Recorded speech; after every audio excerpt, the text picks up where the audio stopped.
Good morning class. आज की आपकी क्लास जो है वो लास्ट लेक्चर की एलोंगेशन है।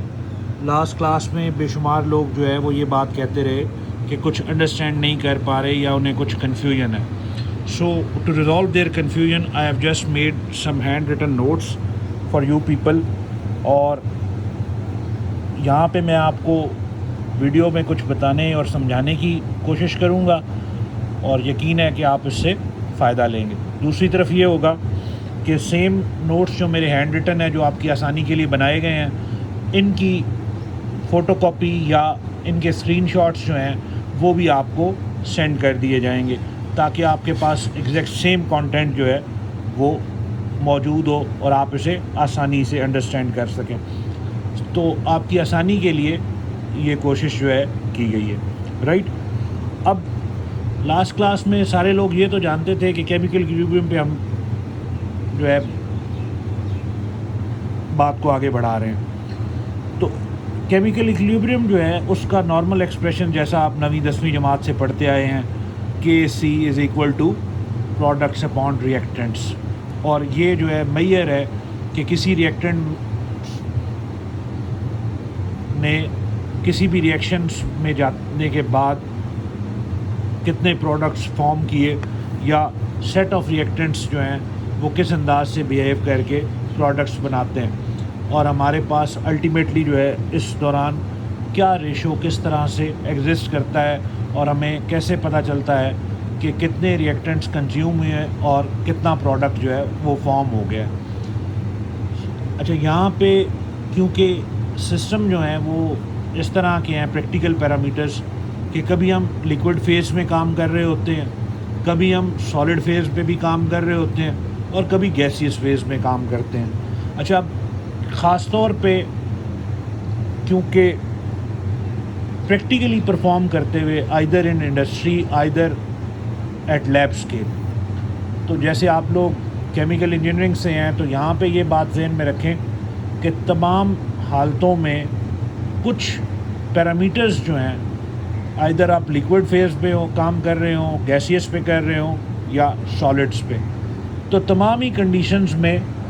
कुछ वेरिएशंस जो हैं वो हमें अपने रिएक्शन को प्रोसीड करते हुए ज़हन में रखनी होती हैं। और ये वेरिएशंस जो हैं किस तरह हम किसी भी अपने इक्विलिब्रियम एक्सप्रेशन में शामिल करते हैं कि हमें वाज़े पता चल सके कि कितना प्रोडक्ट और कितना रिएक्टेंट जो है वो एक्चुअली रिएक्शन में इन्वॉल्व है, और साथ साथ हमें ये भी पता हो कि रिएक्टेंट से प्रोडक्ट बनते हुए बाकी क्या प्रिंसिपल्स हैं जो फॉलो होते हैं, क्या चीज़ें ऐसी हैं जो हमें काउंट में रखनी है और जो साथ साथ किसी भी एग्जिस्टिंग रिएक्शन पे अपना इम्पैक्ट प्ले करती हैं। अच्छा जी, आपके लिए यहाँ पे रिलेशनशिप बिटवीन इक्विलिब्रियम कांस्टेंट्स, तो कि हम तो नॉर्मली ये देखते हैं कि Kc की वैल्यूज़ है, लेकिन यहाँ आज की जो क्लास है इसमें आपने वाज़े तौर पर देखना है कि इक्विलिब्रियम कंसंट्रेशन जो है इसका ताल्लुक़ कांस्टेंट प्रेशर्स के साथ भी होगा, इसका ताल्लुक़ नंबर ऑफ़ मोल्स के साथ भी होगा, इसका ताल्लुक़ कंसंट्रेशंस और वॉल्यूम्स के साथ भी होगा, अब या मोल फ्रैक्शंस के साथ भी होगा कि किसी चीज़ का कितना हिस्सा जो है वो रिएक्शन का पार्ट बन के प्रोडक्ट्स में एंगेज इन हुआ है, या उसके ऊपर हमने वैल्यूज़ को मैथमेटिकली किस तरह से समझना है। So this is the main fate कि आप अपने माइंडसेट में ये बात शामिल करें। अच्छा जी, ये एक जनरल रिएक्शन है। आगे आप तीनों चारों केसेस जो equilibrium constant with respect to concentration, with respect to partial pressure, with respect to number of moles या with respect to mole fraction, इन तमाम पैरामीटर्स को कंबाइनली इन पहले 3-4 एक्सप्रेशंस में देख रहे होंगे। यही इक्वेशन जो है ये तमाम एक्सप्रेशंस को वाज़े करेगी कि किस तरह से आपने किसी भी एक रिएक्शन को प्रोसीड होते हुए इन पैरामीटर्स को कैसे कांस्टेंट फैक्टर के साथ एंगेज इन देखना है। अच्छा जी, फर्स्ट एट ऑल आप जैसे हम लिखते हैं प्रोडक्ट्स अपॉन रिएक्टेंट्स, तो इस कंडीशन को हम प्रोडक्ट्स एंड रिएक्टेंट्स के तौर पे किस तरह से देखेंगे और समझेंगे। कन्वेंशनली आमतौर पे ये होता है कि concentration of gas at any temperature जो है इसको एक्सप्रेस की जाती है in terms of partial pressure. So for above reaction equilibrium constant Kp और प्रेशर के लिहाज से अगर हम इसको डिफरेंशिएट करेंगे तो पार्शियल प्रेशर के लिहाज से तो Kp is equal to products upon reactants. तो यहाँ पे जितने मॉलिक्यूल्स जो भी प्रोडक्ट्स के बन रहे हैं और जितने भी रिएक्टेंट्स के एंगेज हुए हैं इन द फॉर्म ऑफ, जैसे हम लिखते हैं ये जिस तरह से हम यहाँ लिख रहे हैं कि जैसे ये जो है ये हिस्सा पावर बन गया है और ये हिस्सा जो है पावर बन गया है और ये वाला जो है ये बेस है। ये आप आगे चल के देखेंगे कि डिफरेंट कंपाउंड जब आपके सामने लिखे होंगे, लेट्स सपोज 2I2, तो वहाँ पे ये सेट जो है इसी तरह से पावर और बेस जो है वो इसी अंदाज से आगे एक्सप्रेशंस में लिखी हुई देखेंगे। तो इसी अंदाज से हम इसको यहाँ से स्टार्ट कर रहे हैं, राइट। अच्छा, reaction conditions like 1 Kc may be little different, so relationship between 0 2 constants is driven as। अब यहाँ पे ये बात कही गई है कि Kp की वैल्यू और Kc की वैल्यू जो है वो किस तरह एक दूसरे से कॉरस्पॉन्ड करेंगे थोड़े बहुत डिफरेंस के साथ साथ। तो आपने आइडियल गैस इक्वेशन पढ़ी है, वहाँ पे बहुत वाज़ेह है partial pressure of ith component जो है उसे हम इस अंदाज से लिख रहे होंगे कि Pi is equal to Ni upon V into RT। तो वैसे तो वो PV is equal to nRT है, लेकिन उसमें सिर्फ partial pressure of any component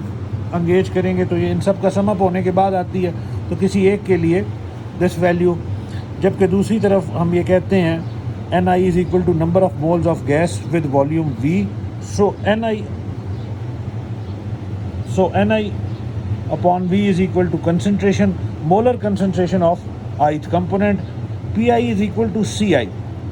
Then we may say that Ni upon V is equal to C. तो ये किसी भी एक कंपोनेंट का अगर हमने करना हो then we will term it Pi is equal to Ci, उस एक कंपोनेंट की कंसंट्रेशन और वही आगे gas equation. Substitution of different partial pressure values of various component in equation number 1। तो जो आपने पहले ऊपर Kp की वैल्यू के साथ इक्वेशन ड्राइव की है, अगर उसमें हम कंसंट्रेशन की वैल्यूज़ जो है ith कंपोनेंट की वो पुट अप करेंगे तो प्रोडक्ट्स अपॉन रिएक्टेंट्स जैसा आपने पहले देखा, तो इक्वेशन जो है हमारे पास इस तरह से बन जाएगी। अब इस इक्वेशन में से हमने अब ये देखें RT की वैल्यू जो है वो कॉमन है, तो हमने RT की वैल्यू को अगर कॉमन ले लिया तो उसकी पावर जो है वो इसी अंदाज से किसी भी ith कंपोनेंट के लिए उसकी कंसंट्रेशंस, जैसा कि आपने प्रोडक्ट और रिएक्टेंट्स में ऊपर वाली रिएक्शन के लिए देखी, RT को हमने कॉमन ले लिया तो इसकी पावर जो है वो फिर 1 + m + up to different variables various number of components. इसी तरह जो प्रोडक्ट है उसके और जो रिएक्टेंट्स हैं उनके दरमियान रेशो का नाम इक्विलिब्रियम कांस्टेंट है, तो हम इसे with respect to equilibrium expression derive कर रहे हैं। सो फॉर दिस रीज़न इसकी पावर जो है a + b के तौर पे आ गई। Just I change the page.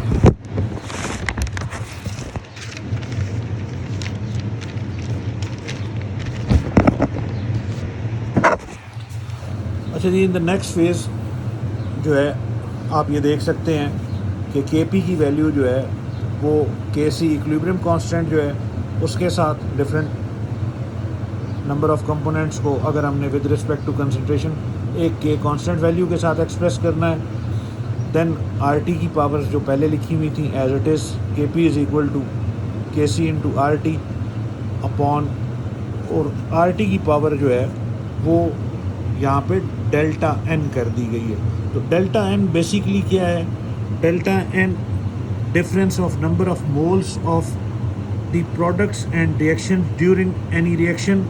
ये वैल्यू पॉजिटिव भी हो सकती है और नेगेटिव भी हो सकती है, but generally when products and reactions are at equilibrium, तो उस सूरत में हम ये कहते हैं कि इतने ही प्रोडक्ट्स बन रहे हैं जितने रिएक्टेंट्स कंज्यूम हो रहे हैं, तो उस सूरत में Kp would be equivalent to Kc until और unless के ये डेल्टा n की वैल्यू जो है ये ज़्यादा वेरी ना करे। सो ये हमारे पास पहला मामला आ गया कि with respect to constant values of concentration ये डिपेंड करती हैं कि जब कांस्टेंट वैल्यूज़ ऑफ प्रेशर भी एग्जिस्ट करती हों। This proves that. अच्छा, अगला मामला कि अगर हम Kp की वैल्यूज़ को in terms of Dalton's law of partial pressure जो है वो देख रहे हों और पार्शियल प्रेशर जो है वो किसी भी ith कंपोनेंट का हो, तो उस सूरत में हमारे पास partial pressure would be equal to x, यानी कि किसी एक कंपोनेंट का और फिर बाकी का प्रेशर। तो इन अदर वर्ड्स हम ये कह सकते हैं कि डाल्टन्स लॉ के तहत जो हमें अगला एक्सप्रेशन ड्राइव करना है वो इस अंदाज से होगा कि in above equation xi is a mole fraction of an ith component of gaseous mixture. तो ये मोल फ्रैक्शन जो है इसके लिए दोबारा से हम पहली इक्वेशन जो हमने देखी थी, small a capital A plus small b capital B converting into 1 litre plus, तो उसी इक्वेशन में अगर हम with respect to partial pressure जो है P की वैल्यू जो है वो फिक्स करना चाहें तो हमें प्रोडक्ट्स अपॉन रिएक्टेंट्स ऐसे लिखना है। तो यहाँ पे हम देखेंगे कि तमाम कंपोनेंट्स को अप टू ith कंपोनेंट, यानी कि हर एक अलग जो मोल फ्रैक्शन है उसको ऐड अप करना होगा। एंड जैसा लास्ट इक्वेशन में हमारे पास RT की वैल्यू कांस्टेंट थी, इस इक्वेशन में हमारे पास P की वैल्यू जो है वो सभी यूनिट्स के साथ मौजूद है। तो हम P को यहाँ से कॉमन ले लेंगे और बाकी as it is products upon reactants उनकी वैल्यूज़ जो हैं वो मौजूद रहेंगी। दूसरी तरफ क्या होगा कि इसको हम कांस्टेंट करके एक kx के तौर पे शो कर रहे हैं और P में दोबारा से जो आपने लास्ट टाइम पावर्स देखी थी RT की, वैसी पावर्स जो है यहाँ मौजूद होगी डेल्टा n के साथ। Delta n is a difference of number of mole fractions, और इसको अगर हम सब्स्टिट्यूट करना चाहेंगे तो Kp would be equal to kx into RT upon V whole power delta n। तो यहाँ पे अगर यही डिफरेंस जो है नंबर ऑफ मोल्स का ये ना होने के बराबर होगा या बहुत कम होगा, तो then we may term that Kp is equal to Kx, हम ये कह सकते हैं जैसा कि हमने गैस इक्वेशन में देखा है। अच्छा जी, ये अगला मामला कि number of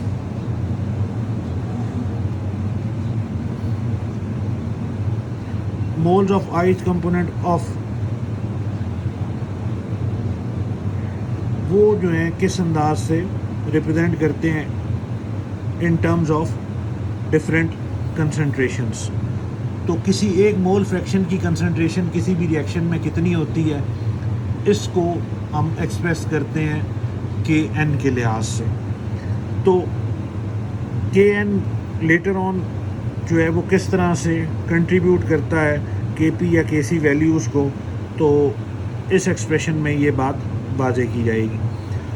Kp can be expressed in terms of concentration Kn, यानी जैसे when we use number of moles of reactants and products in a gaseous reaction, Dalton's law of partial pressure can be written as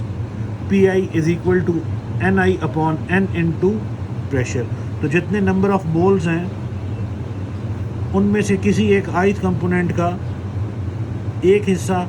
जो है वो total number of moles पे किस तरह impact करता है इन टर्म्स ऑफ प्रेशर, उसे हमने यूँ लिखा है। जबकि हम ये जानते हैं xi is equal to Ni upon N। तो where Ni is number of moles of ith component of the gaseous mixture, gaseous mixture जो है वहाँ पे Ni जो है वो किसी एक कंपोनेंट का है, नंबर ऑफ मोल्स हैं, और टोटल नंबर ऑफ मोल्स जो हैं वो N है। अब जैसा कि आपने पहली इक्वेशन में देखा है इसी तरह इस इक्वेशन में अगर हम पुटअप करेंगे डिफरेंट वैल्यूज़ Kp के लिहाज से, तो जैसी आपने इक्वेशन फर्स्ट वन देखी है रिएक्टेंट और प्रोडक्ट्स वाली, वहाँ पे पहले प्रोडक्ट्स और फिर रिएक्टेंट्स, और जब इन प्रोडक्ट्स और रिएक्शंस को हम different number of moles in terms of concentration show करना चाहेंगे, तो किसी एक का, दूसरे का, तीसरे का और चौथे प्रोडक्ट का, और फिर इसी तरह ये, और दूसरी तरफ जो है इसमें ओवरऑल जो है वो एड अप हो जाएंगे P/N, बिकॉज कि यहाँ पे आप देख रहे हैं कि Ni, तो यहाँ हम Kp ऐड कर रहे हैं, तो ये जो फंक्शन है ये complete as it is add up हो जाएगा, जैसे आपने पहले Rt के फंक्शन को ऐड होते हुए देखा है। इसी तरह Kp is equal to Kn upon multiplied by P/N over all over power P/N की जो है वो डेल्टा n के साथ। इक्वेशन नंबर 1, 5, 6 शो दैट, तो यहाँ पे आपकी आसानी के लिए इक्वेशन नंबर 1, 5 और 6 इनके नंबर्स जो हैं ये डिफरेंट जगहों पे आपके नोट्स में पहले से मौजूद हैं। तो equation number 1, 5 and 6 shows that Kp is equal to Kc Rt whole power delta n, Kx into P whole power delta n, Kn into P/N whole power delta n. When number of moles of reactants are equal to the number of moles of products, means delta n is equal to 0. That can be written as Kp, Kc, Kn is equal to Kx. ये तमाम values जो हैं उस सूरत में बराबर हो जाती हैं। अच्छा जी, अगला जो मामला है वो नेक्स्ट वीडियो क्लिप में।